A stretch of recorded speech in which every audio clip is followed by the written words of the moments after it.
আলু রপ্তানি বন্ধে এবার হাইকোর্টে বড় ধাক্কা খেল রাজ্য সরকার। কোনো অজুহাতে বর্ডারে আলুর গাড়ি আটকে রাখা যাবে না বলে পরিষ্কারভাবে কিন্তু জানিয়ে দিলেন কলকাতা হাইকোর্টের প্রধান বিচারপতি মাননীয় তীর্থঙ্কর ঘোষ মহাশয়। সরকারি নির্দেশে গত 27শে নভেম্বর থেকেই ভিন রাজ্যে কিন্তু বন্ধ হয়ে যায় আলু রপ্তানি। আলু রপ্তানির ছাড়পত্রের জন্য বারংবার সরকারের কাছে আবেদন নিবেদন করে কোনো কাজ না হওয়ায় শেষ পর্যন্ত কলকাতা হাইকোর্টের দ্বারস্থ হন রাজ্যের আলু ব্যবসায়ীরা। আলু ব্যবসায়ীদের আইনজীবী হাইকোর্টে প্রশ্ন করেন, পুলিশ কিভাবে বর্ডারে আলুর গাড়ি আটকে রাখতে পারে? পুলিশ কিভাবে আলু ব্যবসায়ীদেরকে বাধা দিতে পারে ব্যবসা করতে গেলে? তার জবাবে রাজ্যের আইনজীবী কিন্তু আলুর গাড়ি আটকানোর কথা অস্বীকার করেন। তার বক্তব্য, কোনো আলুর গাড়িকে আটকানো হয়নি, নাকা চেকিং এর জন্য গাড়িগুলিকে থামানো হয়েছে।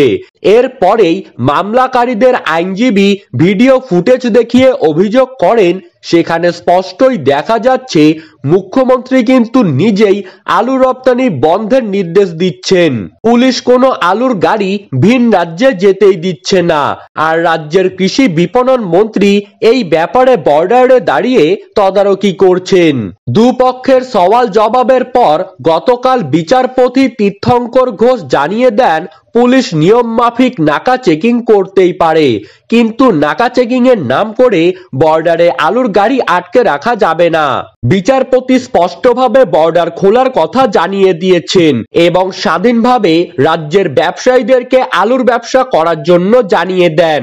আর এরপর থেকেই ভিন রাজ্যে কিন্তু যেতে শুরু করলো বাংলার আলুগুলি।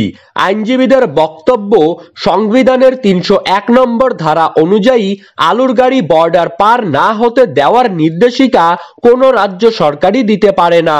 সারা ভারতবর্ষ জুড়ে স্বাধীনভাবে ব্যবসা করার কথা উল্লেখ করা আছে সংবিধানে। তাই জন্য অন্য জায়গায় যারা আলু পাঠাচ্ছেন সেটাকে আলু পাচার করা বলে না, এটা তাদের ব্যবসার মৌলিক অধিকার। হাইকোর্টে যদি আলু ব্যবসায়ীরা কেস না করতেন তবে কিন্তু বর্ডারে আরো কতদিন পর্যন্ত আলুর গাড়ি যাওয়া বন্ধ থাকতো তা কিন্তু কেউই জানেন না। তাই চাষি তথা ব্যবসায়ীরা বর্তমান সময়ের পাশাপাশি ভবিষ্যতের জন্য কিন্তু চিন্তামুক্ত হয়ে গেলেন, কারণ রাজ্য সরকার আর জোর খাটিয়ে কিন্তু সহজেই বর্ডার বন্ধ করতে পারবে না।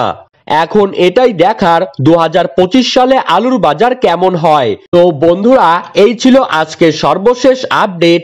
আপনাদের যদি ভিডিওটি ভালো লেগে থাকে তাহলে অবশ্যই আমাদের ইউটিউব চ্যানেলটিকে সাবস্ক্রাইব করবেন।